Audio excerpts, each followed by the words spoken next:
Hello, Dr. Aparajita. I am Karthik, and this is my daughter Veena. She was born preterm, and after 10 days, she was administered the BCG dose. Right now, she is 4 months old, and there is a small pustule that has formed on the BCG thing. Is this normal?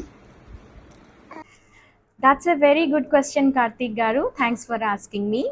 First of all, I appreciate this generation of men who are taking more proactive role in parenting and erasing gender biased discriminations.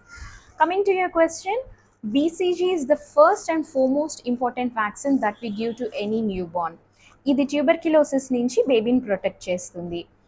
Now universally ఈ వ్యాక్సిన్ని మనం left upper లిమ్ biceps మీద ఇంట్రాడర్మల్లీ ఇస్తాం. అంటే to the layers of the skin inject చేయడం జరుగుతుంది, not under the layers of the skin or not to the muscles like any other vaccine. All right, ఇది ఒక delayed hyper sensitivity reaction ద్వారా మనకి దాని గుణం చూపిస్తుంది అనమాట. Now it's not rocket science, పేరులోనే మనకి వెరీ క్లియర్లీ అర్థమవుతుంది. It's a delayed hyper sensitivity reaction. అంటే రియాక్షన్ అనేది డిలేడ్గా వస్తుంది.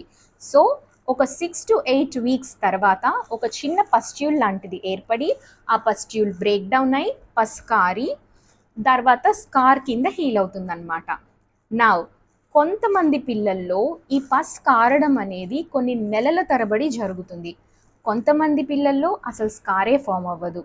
Both are normal, nothing to worry about it. I hope this answers your question. Keep following my channel for more important updates. Thank you.